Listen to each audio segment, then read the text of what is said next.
यह story of English का second video है और अंतिम वीडियो है। इसके पहले हम पार्ट 1 डाल दिए हैं, जो नहीं देखे हैं वो लिंक जो होगा डिस्क्रिप्शन में होगा। इस वीडियो के डिस्क्रिप्शन में क्या होगा, लिंक, वहाँ से आप देख लीजिएगा। 61 नंबर प्रश्न देखिए, अबाउट ईयर्स एगो, कितने साल पहले Latin was a world language, Latin था एक विश्व भाषा। कितने साल पहले लैटिन था एक विश्व भाषा, कितने साल पहले लैटिन क्या था, विश्व भाषा था। कितने साल पहले, तो 800 साल पहले, 800 साल पहले, 800 साल पहले लैटिन क्या था, विश्व भाषा था। लैटिन क्या था, विश्व भाषा था। आज अंग्रेजी विश्व भाषा है, लेकिन पुराने ज़माने में क्या था, पुराने समय में क्या था, लैटिन विश्व भाषा था। कितने साल पहले, तो 800 साल पहले। ठीक है। In the last few decades, पिछले कुछ दशकों में, ऑफ द सेंचुरी, किस शताब्दी के पिछले कुछ दशकों में, डिकेड्स मतलब दशक, 10 वर्ष होगा तो एक दशक होता है, तो पिछले कुछ दशकों में, पिछले कुछ दशकों में, ऑफ द सेंचुरी, किस शताब्दी के पिछले कुछ दशकों में, English language has been rapid changes, English language में तेज बदलाव हुआ है। देखिए फिर अच्छा समझिए, इंग्लिश लैंग्वेज में क्या हुआ है, इंग्लिश लैंग्वेज में क्या हुआ है, तेज बदलाव हुआ है। किस शताब्दी में, सिंपल समझिए, किस शताब्दी में, तो 20वीं शताब्दी में। किस शताब्दी में, 20वीं शताब्दी में। ठीक है, यानी इंग्लिश लैंग्वेज में क्या हुआ है, इंग्लिश लैंग्वेज में तेज बदलाव हुआ है। किस शताब्दी में, तो 20वीं शताब्दी में। किस शताब्दी में, 20वीं शताब्दी में। अगला, ड्यूरिंग द सेंचुरी, किस शताब्दी के दौरान, किस शताब्दी के दौरान, यानी किस शताब्दी में, है ना, किस शताब्दी में an intellectual movement swept, swept मतलब होता है फैलाना, स्वेप्ट मतलब क्या होता है, फैलना, स्वेप्ट मतलब क्या होता है, फैलना। तो किस शताब्दी में बौद्धिक आंदोलन फैला यूरोप में। ठीक है, जो है यूरोप में फैला बौद्धिक आंदोलन, यूरोप में फैला बौद्धिक आंदोलन। ठीक है ना, किस शताब्दी में, तो ये हो जाएगा आपका 15th सेंचुरी। क्या हो जाएगा, 15th सेंचुरी। ठीक है, यानी यूरोप में क्या हुआ था, बौद्धिक आंदोलन फैला था। एक बार क्या हुआ था, यूरोप में क्या हुआ था, बौद्धिक आंदोलन फैला था, बौद्धिक आंदोलन फैला था यूरोप में, बौद्धिक आंदोलन फैला था यूरोप में। कब, किस सेंचुरी में, किस शताब्दी में, ये जगह 15th सेंचुरी, 15th सेंचुरी। ठीक है। In his poetic words, in his अपने काव्यात्मक शब्दों में, Chaucer, Geoffrey Chaucer did not use, यानी अपने कविताओं में, सिंपल समझिए, इन हीज पोएटिक वर्ड्स, यानी अपने कविता में, यानी कि कविताओं में जो शब्द प्रयोग किया जा रहा है उस शब्दों में, यानी सीधा समझिए आप, इन हीज पोएटिक वर्ड्स, अपने कविताओं में जोफ्री चौसर नहीं यूज करते थे, है ना, जोफ्री चौसर नहीं यूज करते थे। किसको, ओल्ड इंग्लिश को, ओल्ड इंग्लिश को यूज नहीं करते थे, ओल्ड इंग्लिश को यूज नहीं करते थे। ठीक है, यानी जोफ्री चौसर ने जितना कविता लिखा ना, उसमें कहीं पर भी आपको ओल्ड इंग्लिश का, वहाँ पर ओल्ड इंग्लिश में नहीं लिखा गया है। ओल्ड इंग्लिश क्या होता है, जैसे गो है, गो को इस तरह गो लिख देना। ठीक है ना, सन इस तरह होता है, लेकिन सन को सन्नी लिख देना। तो ये इस तरह का प्रयोग नहीं करते थे कौन, जोफ्री चौसर। ठीक है, तो जोफ्री चौसर क्या प्रयोग नहीं करते थे अपने कविता में, ओल्ड इंग्लिश को। किसको, ओल्ड इंग्लिश को। जोफ्री चौसर क्या यूज नहीं करते थे अपने कविता में, ओल्ड इंग्लिश को। ठीक है ना। अगला जो है बहुत आसान है, द कैंटरबरी टेल्स किसने लिखा है, द कैंटरबरी टेल्स किसने लिखा है, बताइए, द कैंटरबरी टेल्स किसने लिखा है, ये लिखा है जोफ्री चौसर ने, जोफ्री चौसर ने। कैंटरबरी टेल्स किसने लिखा है, जोफ्री चौसर, ये आप याद कर लीजिएगा। अच्छा आगे देखिए, आगे है आपका paradise regained, paradise regained, paradise regained किसने लिखा है, तो पैराडाइज रीगेंड लिखा है आपका, पैराडाइज रीगेंड आपका हो जाएगा यहाँ पर मिल्टन। क्या हो जाएगा, मिल्टन। पैराडाइज रीगेंड किसने लिखा है, तो मिल्टन ने। किसने लिखा है, मिल्टन ने। ठीक है, आगे बढ़ते हैं। पैराडाइज लॉस्ट, पैराडाइज लॉस्ट किसने लिखा है, पैराडाइज लॉस्ट किसने लिखा है, तो ये भी लिखा है आपका मिल्टन ने। किसने लिखा है, पैराडाइज, दोनों पैराडाइज वाला किसने लिखा है, मिल्टन ने, याद रखिएगा। पैराडाइज जब भी बात आएगा तो क्या होगा, मिल्टन। पैराडाइज जब भी बात होगा तो क्या होगा, मिल्टन होगा। क्या होगा, मिल्टन होगा। ठीक है। रोप को पोप से मिला दीजिए, रोप को पोप से मिला दीजिए। The rope of the lock किसने लिखा है, तो अलेक्जेंडर पोप ने, अलेक्जेंडर पोप ने, अलेक्जेंडर पोप ने। ठीक है ना, रोप को पोप से मिला दीजिए। ठीक है, आगे बढ़ते हैं। अच्छा आगे जो है आपका ही डी ब्रश, ही डी ब्रश, ही डी ब्रश किसने लिखा है, ही डी ब्रश किसने लिखा है, तो बटलर। ही डी ब्रश किसने लिखा है, तो बटलर ने। ही डी ब्रश किसने लिखा है, तो बटलर ने। ही डी ब्रश किसने लिखा है, तो बटलर ने। किसने लिखा है, बटलर ने लिखा है। ही डी ब्रश किसने लिखा है, तो बटलर ने लिखा है। ठीक है ना। 70 है। मेक फ्लेक्नो, मेक फ्लेक्नो, मेक फ्लेक्नो किसने लिखा है? मेक फ्लेक्नो किसने लिखा है बताइए? तो ये हो जाएगा ड्राइडेन। मेक फ्लेक्नो किसने लिखा है? ड्राइडेन ने।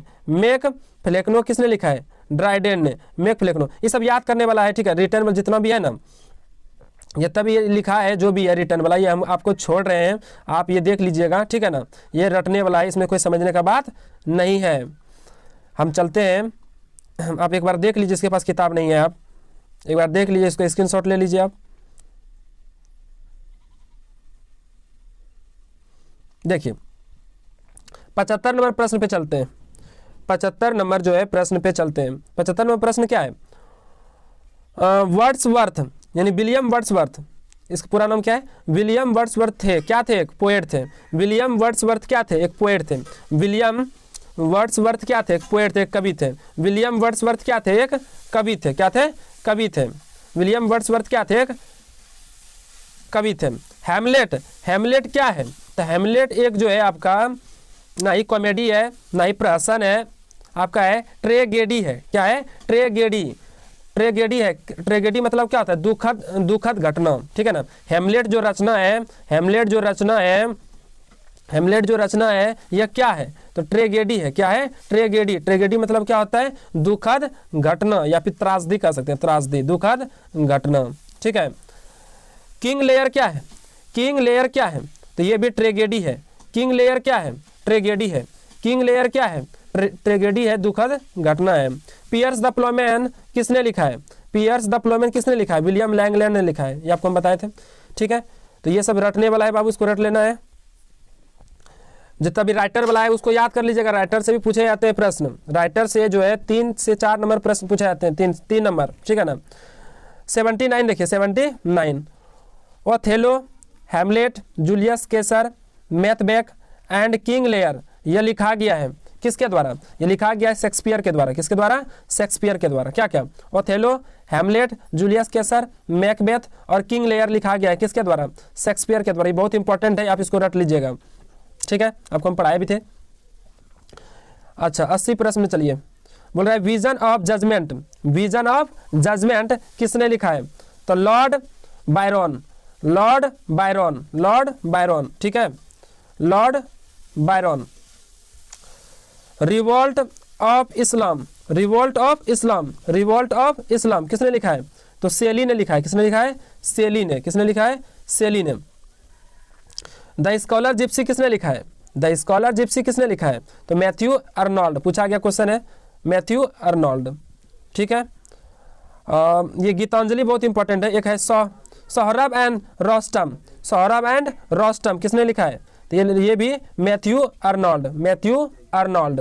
गीतांजलि किसने लिखा है? गीतांजलि, तो गीतांजलि बहुत फेमस है, ये हो जाएगा आपका रविंद्रनाथ टैगोर, रविंद्रनाथ टैगोर, ये बहुत इंपॉर्टेंट है गीतांजलि। सावित्री, सावित्री किसने लिखा है? सावित्री जो किताब है यह किसने लिखा है? अरबिंदो घोष ने, अरबिंदो घोष ने, अरबिंदो घोष ने, अरबिंदो घोष ने। द वर्ड ड्रामा कम्स, यह छूट गया है, क्या होगा? कम्स, है ना, comes from, comes from, comes from, comes from. यह जो वर्ड ड्रामा है, ड्रामा जो शब्द है ये आया है कहाँ से? तो ये आपका आया है ग्रीक से। कहाँ से? ग्रीक से। कहाँ से? ग्रीक से। जो ड्रामा शब्द है ये आया है इंग्लिश में कहाँ से? ग्रीक से। ड्रामा जो शब्द है वो आया है कहाँ से? ग्रीक से, ठीक है। आगे देखिए 87 the language of old English, old English का जो लैंग्वेज है, ओल्ड इंग्लिश का कौन सी लैंग्वेज है वह दिखता है, अलग दिखता है। ओल्ड इंग्लिश का जो भाषा है वो क्या दिखता है? अलग दिखता है। क्या दिखता है? अलग दिखता है। क्योंकि बिकॉज, क्यों दिखता है? क्योंकि उसका स्पेलिंग क्या है? अलग है, और वोकैबुलरी भी क्या है? अलग है। सिंपल बात है। ओल्ड इंग्लिश, ओल्ड इंग्लिश का भाषा जो है, देखिए ओल्ड इंग्लिश का जो भाषा है वह दिखता है अलग, क्योंकि उसका स्पेलिंग और वोकैबुलरी क्या है? अलग है, ठीक है ना। आगे 88 में चलते हैं, 88 में चलते हैं, ठीक है। 88 में टुडे आज जो है डॉट डॉट इंग्लिश, कौन सा इंग्लिश पहचाना जाता है वर्ल्ड लैंग्वेज के रूप में? कौन सा इंग्लिश? तो ये हो जाएगा अमेरिकन इंग्लिश। कौन English? American English. American English को जाना जाता है वर्ल्ड लैंग्वेज के रूप में। किस इंग्लिश को? अमेरिकन इंग्लिश को। ब्रिटिश, ऑप्शन एम नहीं है ब्रिटिश। ब्रिटिश जो है दो इंग्लिश होबे करता है, फेमस है दो इंग्लिश। क्या क्या? दो इंग्लिश फेमस है, ब्रिटिश इंग्लिश और अमेरिकन इंग्लिश। तो अमेरिकन इंग्लिश जो है, आप अमेरिकन इंग्लिश ही मारिएगा। अमेरिकन इंग्लिश जो है पहचाना जाता है, जाना जाता है, अमेरिकन इंग्लिश को जाना जाता है वर्ल्ड लैंग्वेज के रूप में। ठीक है ना। 89 का जो प्रश्न किताब में गलत दिया गया है वो फ्रीडम दिया गया है, जो कि गलत होगा। इसका आंसर पावर होगा। क्या होगा? पावर। ठीक है, फ्रीडम बिल्कुल गलत है, 100% हम लिख के देते हैं। ये कौन सी है? गलत। ठीक है, इसका आंसर क्या होगा? पावर होगा।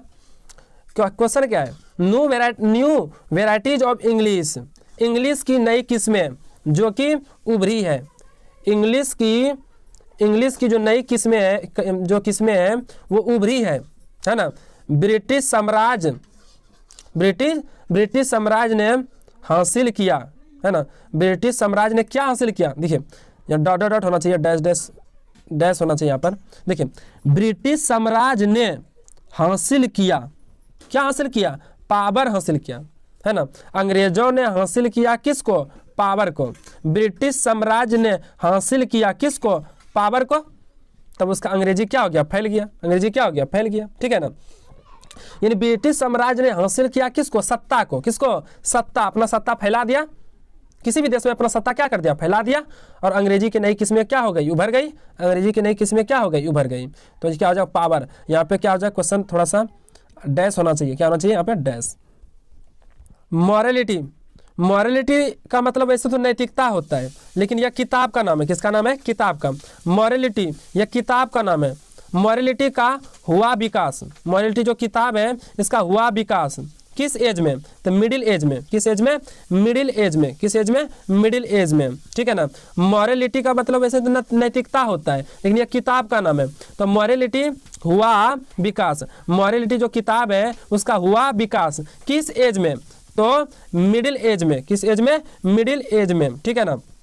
अगला क्वेश्चन है आपका, the first English tragedy was, the first English tragedy, अंग्रेजी भाषा का पहली जो है त्रासदी क्या था? मतलब पहला जो है ट्रेजेडी कहने का मतलब है नाटक का एक प्रकार है, दुखद घटना ऐसा था। क्या था? कहने का मतलब है the first English tragedy was, the first English tragedy was, अंग्रेजी भाषा का पहला ट्रेजेडी कौन था? यानी कौन सा किताब है? ट्रेजेडी का ऐसा कौन सा पहला किताब है? ट्रेजेडी दुखद घटना का ऐसा कौन सा पहला किताब अंग्रेजी भाषा का? अंग्रेजी भाषा का पहला किताब ट्रेजेडी वाला किताब कौन सा है? तो ये हो जाएगा गौरबोडक। ठीक है, क्या हो जाएगा? गौरबोडक हो जाएगा। क्या हो जाएगा? गौरबोडक हो जाएगा। ठीक, अगला चलिए, ऑथेलो ये जो किताब है, ऑथेलो जो किताब है यह क्या है? कॉमेडी है, ट्रेजेडी है, नॉवेल है या स्टोरी है? क्या है ये? ट्रेजेडी है। कौन सी है? ट्रेजेडी। ऑथेलो क्या है? ट्रेजेडी। ऑथेलो क्या है? ट्रेजेडी है। ऑथेलो क्या है? ट्रेजेडी है। ऑथेलो किताब क्या है? ट्रेजेडी, दुखद घटना है। मर्डर इन द कैथेड्रल, यह लिखा गया है किसके द्वारा? तो टी.एस. इलियट के द्वारा। किसके द्वारा? टी.एस. इलियट के द्वारा। मर्डर इन द कैथेड्रल यह किसने लिखा है? तो टी.एस. इलियट ने लिखा है। किसने लिखा है? टी.एस. इलियट ने। 94 नंबर भी क्वेश्चन क्या है? बिल्कुल गलत है। बिल्कुल क्या है? गलत। आप गूगल पर भी सर्च कीजिएगा ना, who is called the father of modern novel, तो वो क्या देगा? हेनरी फील्डिंग देगा। क्या देगा? हेनरी फील्डिंग, जो कि क्या है? पूरा गलत है। इसका आंसर क्या होगा? रिचर्डसन होगा। क्या होगा? रिचर्डसन। ठीक है ना। बिल्कुल आपको हम लिख के देते हैं, ये 100% क्या है यहाँ पर? गलत है। आप मेरे ऊपर भरोसा रखें, आपका जो सही आंसर आपकी किताब में जो दिया है स्टोरी ऑफ इंग्लिश में, रिचर्डसन है। ठीक है ना। तो who is called the father of modern novel, modern novel के पिता किसे कहते हैं? मॉडर्न नॉवेल का जो है पिता किसको कहते हैं? तो रिचर्डसन को कहते हैं। किसे कहते हैं? रिचर्डसन को कहते हैं। अगला देखिए, पमेला लिखा गया है किसके द्वारा? पमेला लिखा गया है किसके द्वारा? रिचर्डसन के द्वारा। पमेला लिखा गया है किसके द्वारा? रिचर्डसन के द्वारा।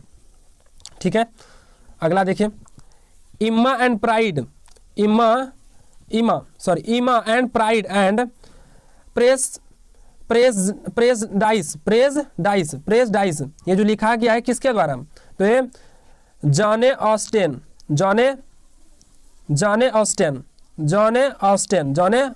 किसके द्वारा, जॉन ऑस्टेन के द्वारा लिखा गया है। डेविड कॉपरफील्ड लिखा गया है किसके द्वारा, डेविड कॉपरफील्ड जो लिखा गया है ये डिकेंस के द्वारा, किसके द्वारा, डिकेंस के द्वारा। राइटर वाला हम छोड़ रहे हैं, ठीक है, राइटर वाला जो है हम छोड़ रहे हैं, राइटर वाला आप याद कर लीजिएगा, राइटर वाला हम छोड़ रहे हैं, राइटर वाला रटने वाला चीज़ है, आप इसको रट लीजिएगा। जिसके पास किताब है, जिसके पास किताब नहीं है वो फोटो खींच लीजिए और मार लीजिएगा सर्च यूट्यूब गूगल पे, ठीक है, क्योंकि लंबा वीडियो हो जाता है। हु रोट किसने लिखा, हकलबेरी फिन किसने लिखा है, मार्क ट्वेन ने लिखा है, ठीक है ना, मार्क ट्वेन ने लिखा है। 107 नंबर प्रश्न भी गलत है, टोटल 3 प्रश्न गलत था, है ना, तो 107 नंबर जो प्रश्न ये गलत है, ठीक है। गोल्ड स्मिथ एंड शेरिडन ये व्यक्ति का नाम है, क्या गोल्ड स्मिथ और शेरिडन मेड कंट्रीब्यूशन, यानी दोनों ने क्या दिया, योगदान दिया, ठीक है ना। गोल्ड स्मिथ और शेरिडन ने योगदान दिया किस क्षेत्र में, तो आंसर तो वह होगा नोबेल, लेकिन जो कि क्या है गलत होगा, पोएट्री, क्या होगा, पोएट्री होगा। बिल्कुल 100% ये सही है बाबू, ये पोएट्री ही होगा, क्या होगा, पोएट्री। बुक वाला क्या करता है, गूगल से आंसर ले लेता है, गूगल कोई बड़ा चीज़ नहीं है, प्राय सही होता है, हम मानते हैं प्राय आंसर क्या होता है सही, लेकिन कुछ क्या हो जाता है गलत। तो गोल्ड स्मिथ और शेरिडन ये व्यक्ति ने है जो कि योगदान दिए किस क्षेत्र में, पोएट्री के क्षेत्र में, किस क्षेत्र में, पोएट्री के क्षेत्र में, ठीक है। तो जो ऑफलाइन के स्टूडेंट हैं, हम आपको पहले नोबेल बताए होंगे हम भी, लेकिन वो गलत है बाबू, आप सही कर लीजिए, क्या होगा, पोएट्री होगा।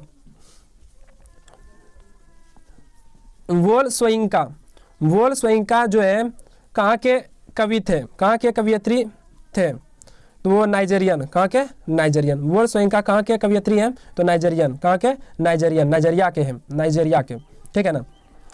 The old English period is characterised by, old English period जो है उसकी विशेषता है ना, क्या चीज़ के द्वारा उसकी विशेषता है, यानी कि ओल्ड इंग्लिश पीरियड का क्या विशेषता है, तो उसमें विभक्तियाँ बहुत है, इन्फ्लेक्शन उसमें क्या है, विभक्तियाँ उसमें बहुत है, ठीक है ना। तो याद रख लीजिएगा इसको, the old English period is characterised by inflections, the old English period is characterised by inflections. Inflection मतलब क्या होता है, विभक्ति, ठीक है। तो इसको बहुत इंपॉर्टेंट, इसको याद रख लीजिएगा। ए मेजर लिंग्विस्टिक चेंज, है ना, एक बड़ा भाषाई बदलाव, को क्या कहते हैं, द ग्रेट वॉवेल शिफ्ट कहते हैं। देखिए आपको हम बताए थे ये मिडिल इंग्लिश के दौरान घटी थी, ये बहुत इंपॉर्टेंट है। द ग्रेट वॉवेल शिफ्ट क्या होता है, तो एक बहुत बड़ा भाषाई बदलाव को ही कहते हैं great vowel shift. The great vowel shift क्या होता है, एक बहुत बड़ा भाषाई बदलाव, यानी भाषा में बहुत बड़ा क्या हुआ था, बदलाव हुआ था, उसी को क्या कहते हैं, द ग्रेट वॉवेल शिफ्ट। उसमें हुआ क्या था, तो प्रोनाउंसिएशन में चेंज हुआ था, प्रोनाउंसिएशन में क्या हुआ था, चेंज, तो इसका आंसर तो द ग्रेट वॉवेल क्या होगा, शिफ्ट, ठीक है।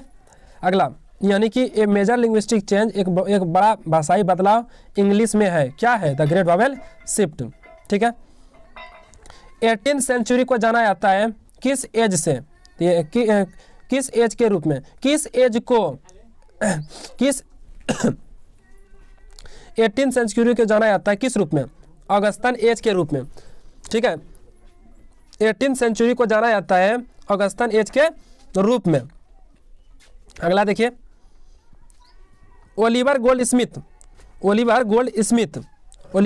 स्मिथ ने एम्फेसाइज्ड, जोर दिया, ये व्यक्ति का नाम है, ठीक है ना, ओलिवर गोल्ड स्मिथ ये व्यक्ति का नाम है, इसने जो है जोर दिया ऑन द प्यूरिटी, पवित्रता पर, किस पर, पवित्रता पर सॉरी, ओलिवर गोल्ड स्मिथ ने जोर दिया किस पर, तो पवित्रता पर, किसके पवित्रता पर। आगे देखिए, who wrote a passage to India, किसने लिखा ए पैसेज टू इंडिया, किसने लिखा, तो E.M.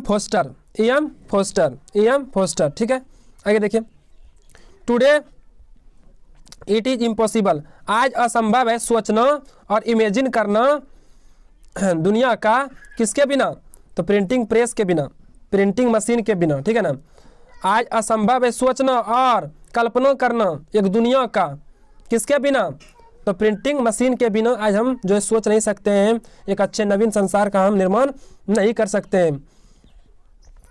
ये जो कलर जो स्पेलिंग है कौन इंग्लिश का है, ब्रिटिश होगा या फिर अमेरिकन होगा, तो ये हो जाएगा अमेरिकन, क्या हो जाएगा अमेरिकन। ये कलर स्पेलिंग सही है लेकिन ये अमेरिकन इंग्लिश है, कौन सा इंग्लिश है, अमेरिकन इंग्लिश।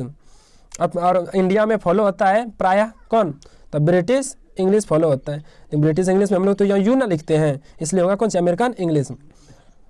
किसने लिखा, इंडीमियन, इंडीमियन किसने लिखा है बताइए, इंडीमियन किसने लिखा है, जॉन कीट्स ने, जॉन कीट्स ने, किसने लिखा है, जॉन कीट्स ने।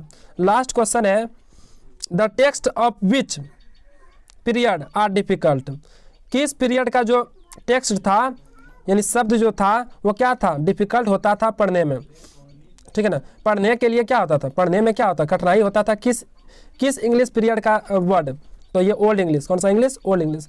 ओल्ड इंग्लिश का जितना भी शब्द था उसको पढ़ने में क्या होता था, कठिनाई होता था, ठीक है ना, और समझने में भी क्या होता था, कठिनाई। यदि यह वीडियो आपको अच्छा लगा हो, यदि आपको समझ में आया हो, तब एक लाइक कर दें और आप कमेंट भी करें आपको पढ़ के कैसा लगा, और आगे हम क्वेश्चन बैंक का सॉल्यूशन जरूर करवाएंगे। तो मेरे साथ आप बने रहें, धन्यवाद।